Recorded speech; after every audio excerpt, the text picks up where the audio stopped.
अस्सलाम वालेकुम दोस्तों, कैसे हैं आप सब। मैं ज़मीना फ़याज़ एक बार फिर आपके साथ। तो मैं शुरू कर रही हूँ बसेरा पार्ट 20। भाई जल्दी चलो, मुझे आग नज़र आ रही है, इसरार ने बड़ी बेकरारी से कहा। अब टैक्सी वाले को अंदाज़ा हो गया था कि कोई पागल उसकी टैक्सी में बैठ गया है। आफत इसी में है कि गाड़ी की स्पीड बढ़ा दी जाए और इससे कोई सवाल ना किया जाए। टैक्सी ड्राइवर ने मुमकिन तेज़ रफ्तारी इख्तियार करके इसरार को उसके ठिकाने पर पहुंचा दिया। जब टैक्सी इसरार की गली में दाखिल हुई तो उसे अंदाज़ा हो गया था कि अगर वो अपने चारों तरफ आग देख रहा था तो सही देख रहा था। उसका घर शोलों में घिरा हुआ था। लोग आग बुझाने की अपनी सी कोशिश कर रहे थे। फायर ब्रिगेड को इतला दी जा चुकी थी। इसरार को टैक्सी से उतरते देखा तो कई लड़के उसकी तरफ लपके। तब टैक्सी ड्राइवर को अंदाज़ा हुआ कि उसने इस सवारी के बारे में गलत राय कायम की थी। वो पागल नहीं, फरजाना था। उसने मीलों पहले उस आग को देख लिया था। उसने टैक्सी एक तरफ खड़ी कर की और उसके घर की आग बुझाने की कोशिश करने लगा। जब तक फायर ब्रिगेड आया तब तक उसका घर जलकर खाकस्तर हो चुका था। घर इस बुरी तरह जला था कि उसमें मौजूद एक चीज़ भी साबित ना बची थी। गली के सब लोग हैरान थे कि कैसी आग थी जिसने घर की तमाम चीज़ कोयला कर दी थी। ऐसी आग देखी ना सुनी। आग इस तरह तो नहीं फैलती। घर के किसी गोशे में मौजूद कोई ना कोई शय ज़रूर जलने से रह जाती है। अभी वो बीवी की मौत के सदमे से संभल भी नहीं पाया था कि अपने घर को अपनी आंखों के सामने खाकस्तर होते देखा। उसका बहुत कुछ जल गया था, बल्कि सब कुछ जल गया था। अब वो बिल्कुल तही तामन रह गया था।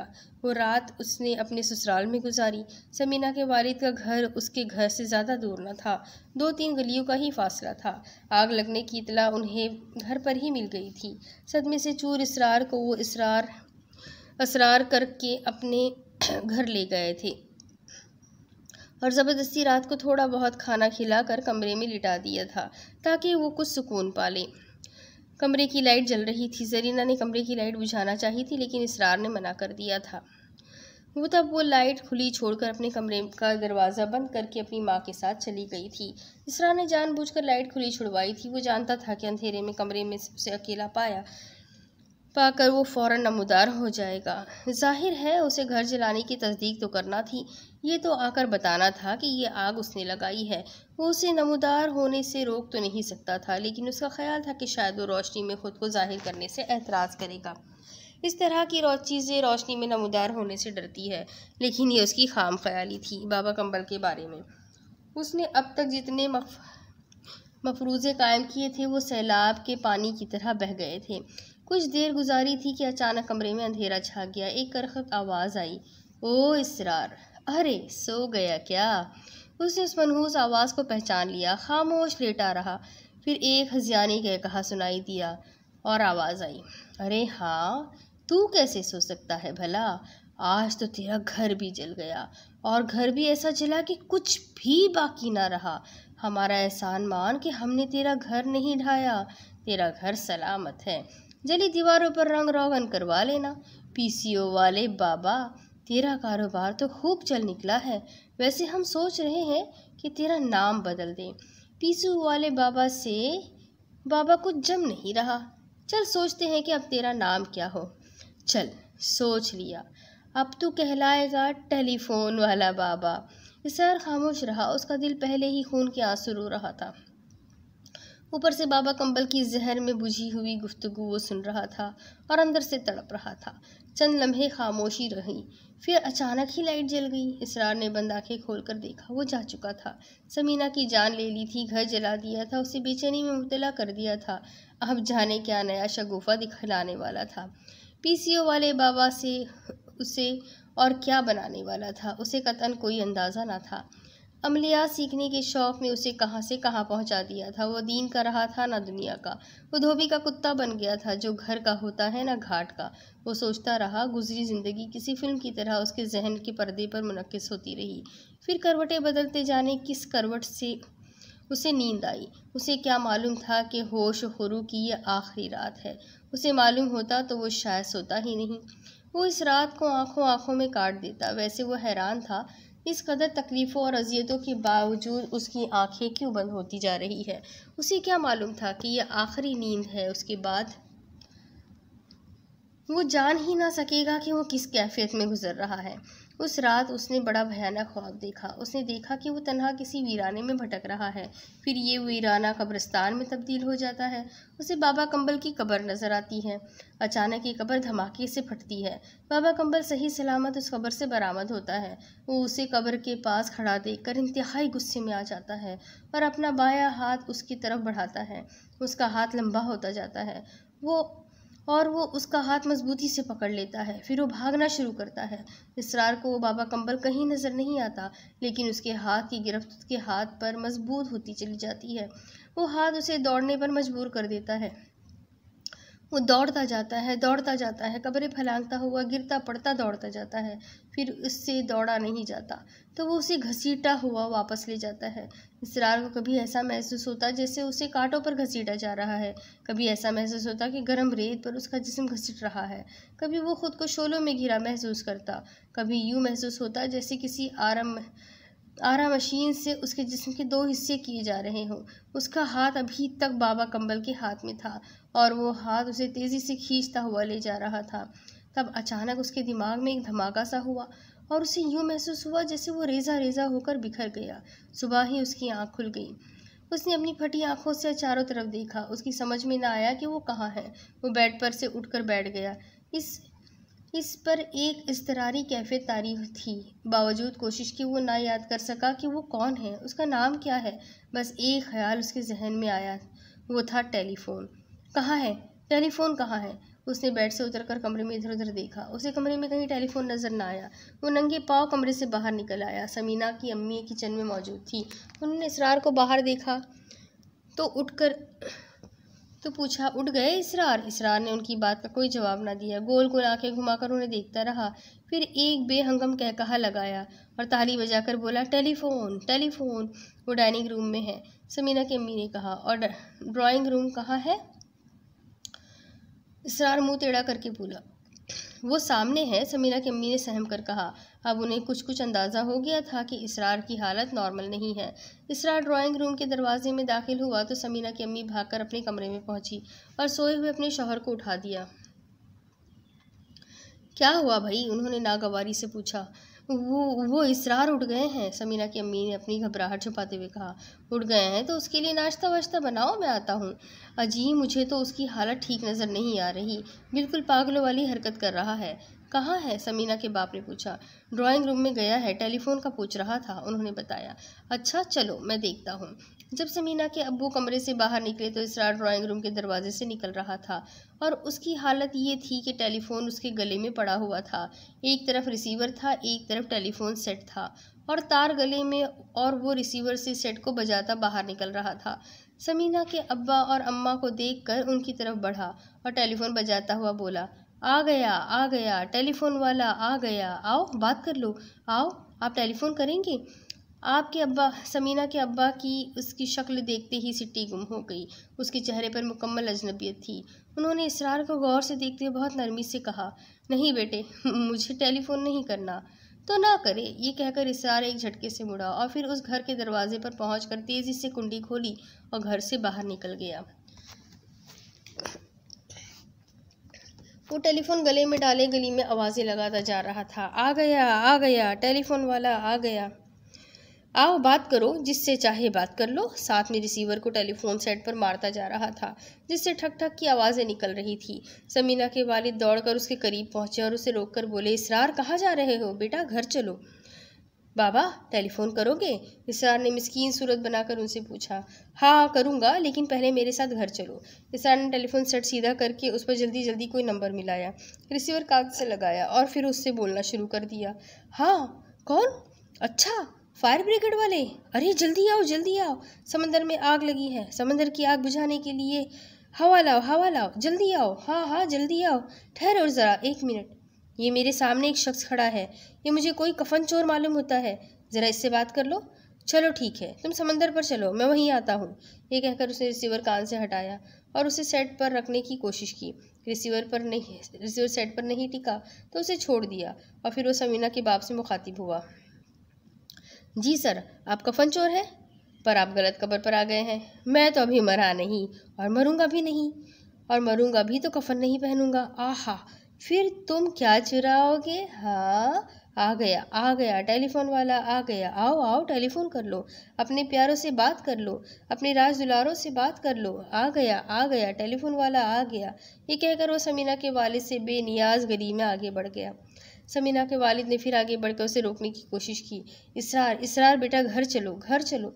इसरार ने गोल गोल आंखें घुमाकर कहा, समझ गया डाकू भाई, मैं समझ गया, मुझे घर ले जाकर लूटना चाहते हो।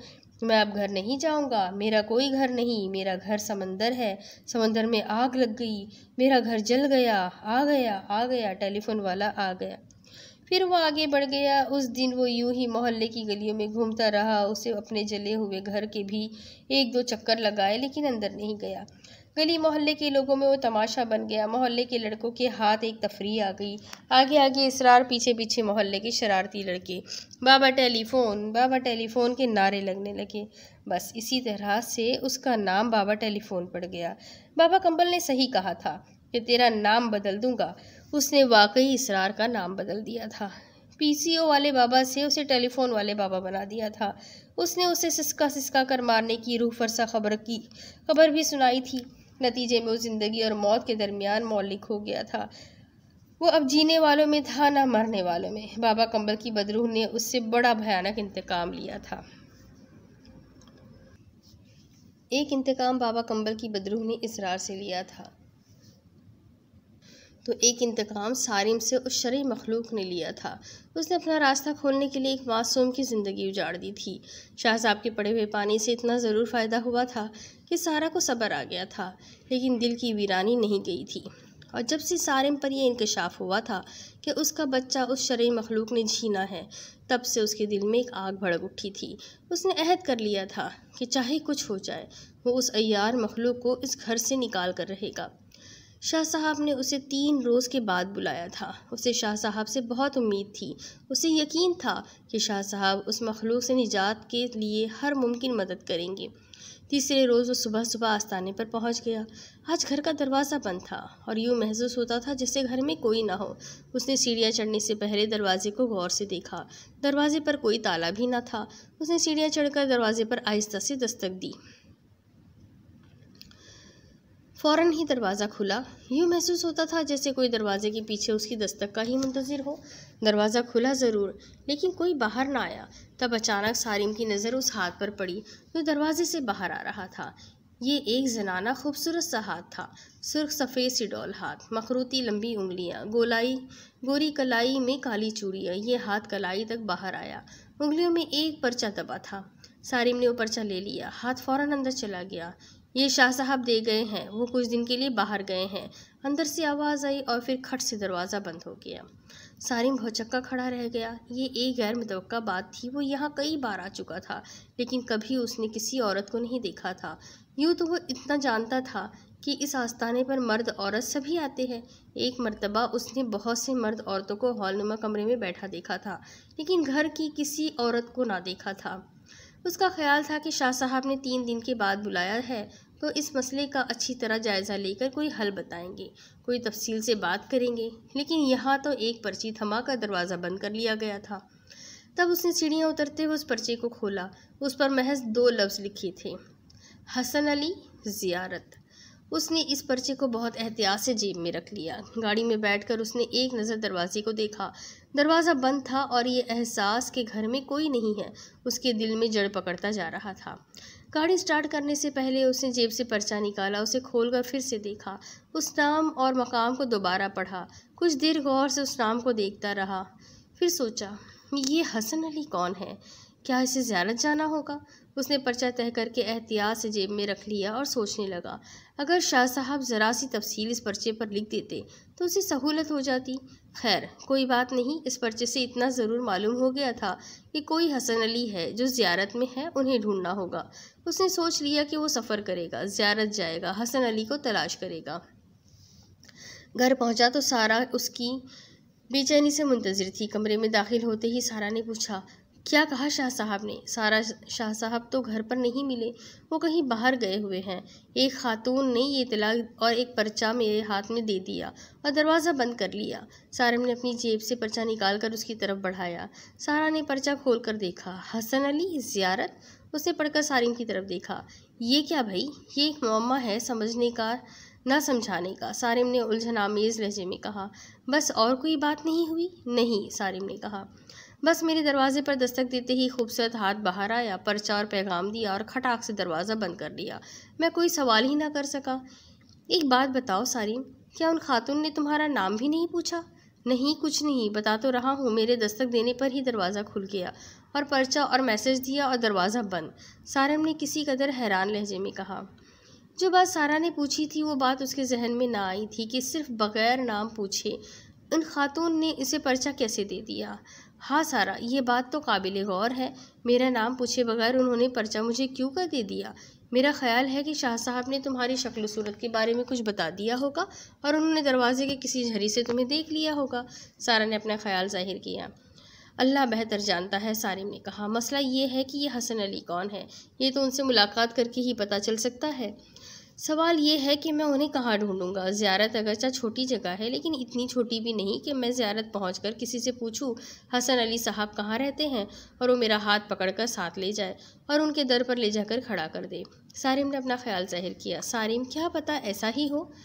नहीं सारा, ऐसा होना मुमकिन नहीं। शाह साहब अगर इस पर्चे पर ज़रा सी तफसील और लिख देते तो कितना अच्छा होता। फिर सारिम, ऐसा करो, उनके आने का इंतज़ार कर लो, मिलकर तफसील मालूम कर लेना। वो कुछ दिन के लिए बाहर गए हुए हैं। अब मुझे नहीं मालूम ये कुछ दिन कितने दिन पर मुहित है। खातून ने कुछ जानने का मौका ही ना दिया। हो सकता है शाह साहब ने इतनी ही बात करने की हिदायत की हो।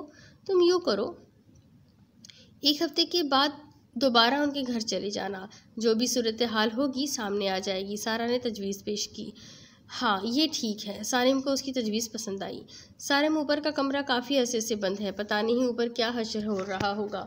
अगर कहो तो ऊपर की सफाई करवा लूँ। सारा ने इजाज़त चाहिए। अब उन मनुष्यों का घर में दाखिला खुल गया है, अब ऊपर का पोषण बंद करने का क्या फ़ायदा है। मेरा ख्याल है कि ऊपर के कमरे की सफाई वगैरह होना चाहिए। करवा लेना, लेकिन उस कमरे में उठना बैठना मत। सारिम ने उसे तंबीह की। नहीं सारिम, जब से मैं उस कमरे में बंद हुई हूँ अंदर जाते हुए भी मुझे खौफ महसूस होता है। मैं सफाई वगैरह करवा के उसे दोबारा बंद कर दूँगी। सारा ने वजाहत ली। चलो ठीक है, ऐसा कर लेना, सारिम ने कहा। फिर उसे कुछ ख्याल आया तो बोला, लेकिन तुम कुछ नहीं करोगी। ये सफाई मैं खुद अपनी निगरानी में करवाऊंगा। ओके, सारा ने जवाब दिया। फिर सारिम ने खाला सुज्जू को बुलाकर ऊपर की सफाई करने का हुक्म दिया। खाला, ऊपर की सफाई करना है। जी अच्छा साहब, खाला सुज्जू ने कहा।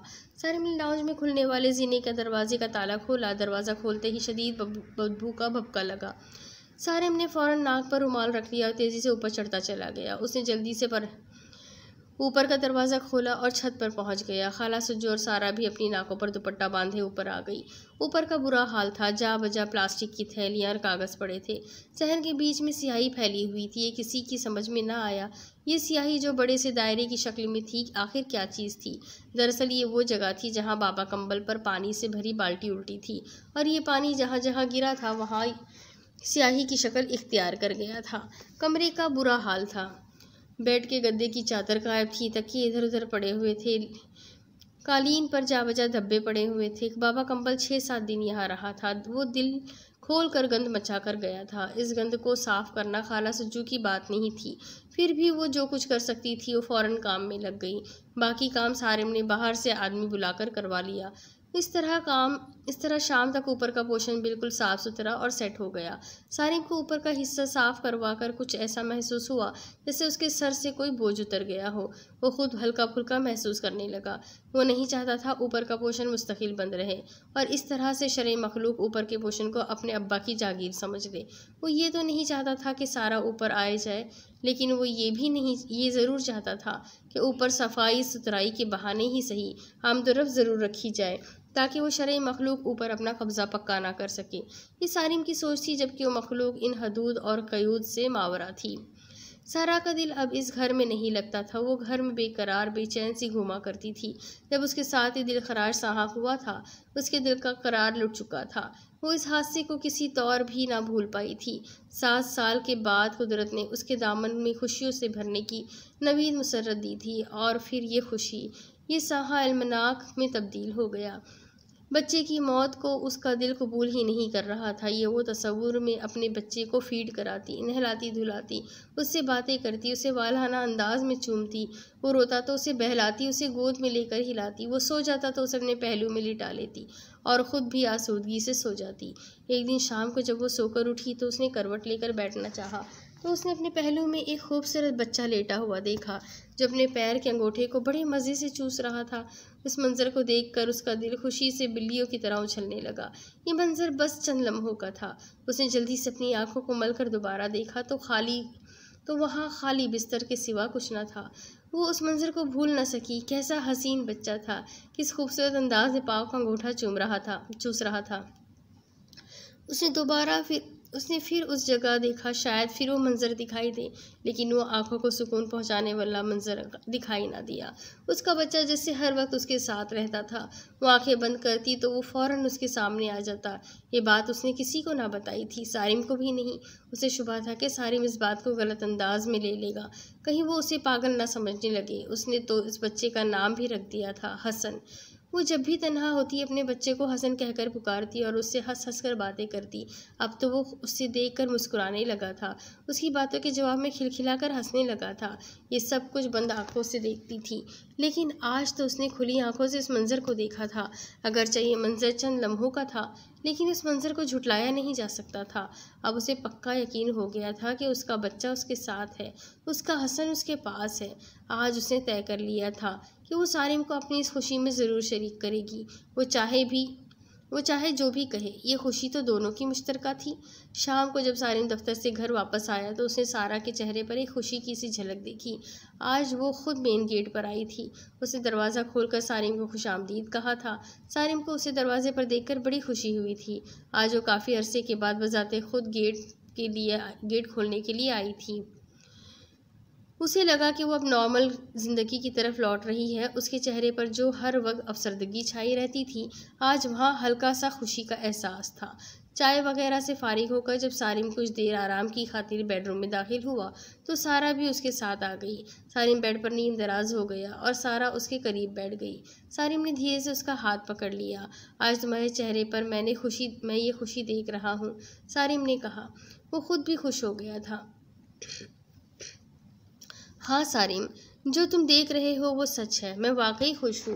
मैंने आज हसन को देखा, यहाँ इस जगह लेटे हुए। सारा ने बिस्तर की तरफ इशारा किया। सारा की बात सुनकर सारिम के जिस्म में एक सन्नाटा सा उतरा। ये खुशी कि वो बच्चे की गम से बाहर आई है, एकदम काफुर हो गई। ये क्या कह रही है? उसने किसको देख लिया? कौन हसन? सारा तुम क्या कह रही हो? मैं अपने बच्चे की बात कर रही हूँ, हसन की। सारा ने इंतहाई संजीदगी से अपनी बात दोहराई। तब सारिम का दिल दुख से भर गया। उसने सारा को अपने करीब कर लिया और बोला, सारा, खुदा के वास्ते उस हादसे को भूल जाओ। सारा, सब्र करो, जो होना था हो गया। जाने वाला कभी पलट कर नहीं आता। सारा, नहीं सारिम, कोई नहीं गया, वो मेरे पास है, मेरा हसन। ये नाम तुमने शाह साहब वाला पर्चा देख कर रखा है? सारिम ने उसकी बात काट कर पूछा। नहीं सारिम, ये नाम तो हमने शुरू में ही तय कर लिया था, शायद तुम भूल गए। उसने याद दिलाया। ओह हाँ, तब सारिम को अचानक याद आया। सारा ठीक कह रही थी, ये नाम तो उन दोनों ने बहुत पहले मुंतखब कर लिया था। दोनों को ही ये नाम बहुत पसंद आया था। याद आया? सारिम ने उसकी आंखों में झांका। हाँ, याद आ गया, सारिम फ़ौरन बोला। मैं बताऊँ मैंने अपने हसन को किस तरह देखा? वो पुरजोश लहजे में बोली। दिल में एक खौफ भी था कि कहीं सारिम सुनने से इनकार न कर दें। हाँ बताओ। सारिम दिल पर पत्थर रखकर उसकी तरफ मुतवज्जा हुआ। सारिम वो यहाँ लेटा हुआ बड़े मज़े से अपने पाँव का अंगूठा चूस रहा था। उसकी हसीन आंखें छत पर मरकूज थी और वो बड़े बेध्यानी में पाँव का अंगूठा चूस रहा था। बस वो मुझे चंद लम्हों के लिए ही नज़र आया, उसके बाद पता नहीं क्यों गायब हो गया। मैंने बहुत चाहा कि उसे दोबारा देखूं, मगर वो फिर नज़र न आया, सारा ने बताया। सारिम का ये बयान सुनकर अंदर ही अंदर परेशान होना जायज़ था। वो बहुत परेशान हो गया। वो तो समझता था कि चलो बच्चे की मौत के गम से उसे निजात मिल गई, लेकिन यहाँ तो मामला कुछ और ही निकला था। बच्चे का गम उसके अंदर ही अंदर पल रहा था और वो एक भयानक सूरत इख्तियार करता जा रहा था। लेकिन ये ख़तरनाक सूरत हाल अचानक ही उसके सामने आई थी। इससे पहले तो सारा ने इस किस्म का कोई जिक्र नहीं किया था। सारा, वो बच्चा तुम्हें आज ही नज़र आया? सारिम, उससे बच्चा ना कहो, हसन कहो। सारा ने फौरन उसे टोका। हाँ हाँ, मैं हसन की ही बात कर रहा हूँ। सारिम ने उलझने से बचना चाहा। नहीं सारिम, हसन तो शुरू दिन से ही मेरे साथ है। मैं आंखें बंद करके जब चाहती हूँ उसे देख लेती हूँ। मैं तो उसके सारे काम करती हूँ, यहाँ तक कि मैं फीड भी कराती हूँ। क्या? सारिम उठकर बैठ गया और सारा को आंखें फाड़ कर देखने लगा। सारा, ये कैसे हो सकता है? क्यों नहीं हो सकता? सब माएँ अपने बच्चों को फीड कराती है, मैं अनोखी हूँ क्या? सारा ने ये बात कुछ इस तरह कही जैसे सारिम ने कोई अजूबा बात कह दी हो। अब सारिम को पक्का यकीन हो गया कि बच्चे की मौत ने सारा के दिमाग पर बहुत बुरा असर डाला है। उसने तय कर लिया कि पहली फुर्सत में शहर के किसी बड़े साइकेट्रिस्ट से उसे रुजू करवाएगा। एक ख्याल उसके जहन में ये भी आया कि वो इस सिलसिले में शाह साहब से भी बात करे। शाह साहब के घर गए हुए 1 हफ्ते से ज़ायद हो गया था, अब तो वो वापस आ गए होंगे। उसे उस पर्चे के बारे में भी तो कुछ पूछना था। बहुत से सवाल थे जो उसके जहन में उठ रहे थे।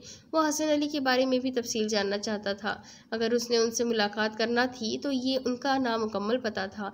इस तरह तो ज़ियारत में किसी हसन अली को नहीं ढूंढा जा सकता। फिर सारा ने अजीब गरीब बातें करके उसे उलझा दिया था। इस सिलसिले में भी उनसे वजाहत तलब करनी थी। मुमकिन है ये किसी किस्म का असर हो, नफ्सियाती मसला ना हो। शाह साहब से बात करके मामला वाज़ेह हो जाएगा। अगर ये किसी असर का शाखसाना ना हुआ तो फिर वो साइकेट्रिस्ट से रुजू करेगा। इन्हीं ख्यालात में गलता पेचा वो चला जा रहा था कि उसे एहसास हुआ वो आगे निकल आया है। टर्निंग खासी आगे थी। बहरहाल वो वापस आया और फिर उसने कच्ची सड़क पर अपनी गाड़ी उतारी और शाह साहब के घर के सामने पहुंच गया। जब वो जल्दी से गाड़ी बंद करके बाहर आया और तेज़ी से गेट की तरफ बढ़ा। जब वो सीढ़ियों के नज़दीक पहुंचा और उसने गेट पर नज़र डाली तो उसके औसान खता हो गए। गेट पर एक बड़ा सा ताला झूल रहा था। उसने ताले को हिला जुला कर देखा और फिर छोड़ दिया। एक मायूसी की लहर उसके दिल पर छा गई। 1 हफ्ते पहले पता चला था कि कुछ दिनों के लिए शाह साहब बाहर गए हैं। यहाँ तो ताला पड़ा हुआ है, इसका मतलब है कि वो आकर दोबारा चले गए। अब वो किससे पूछे?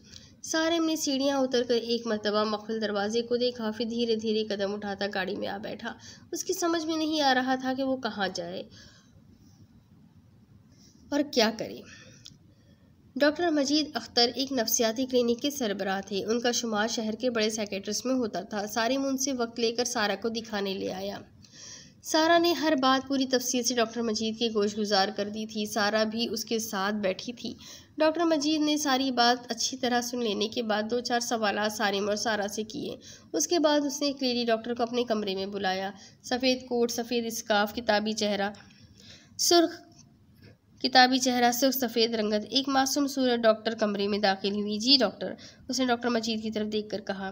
डॉक्टर सादिया, ये सारा है, इन्हें कुछ प्रॉब्लम्स हैं, आइए बैठें, इनसे हम दोनों बात करेंगी, डॉक्टर मजीद ने कहा। फिर कुछ तौक़ुफ़ के बाद वो सारिम से मुखातिब हुआ। सारिम साहब, हमें बात करने की इजाज़त है?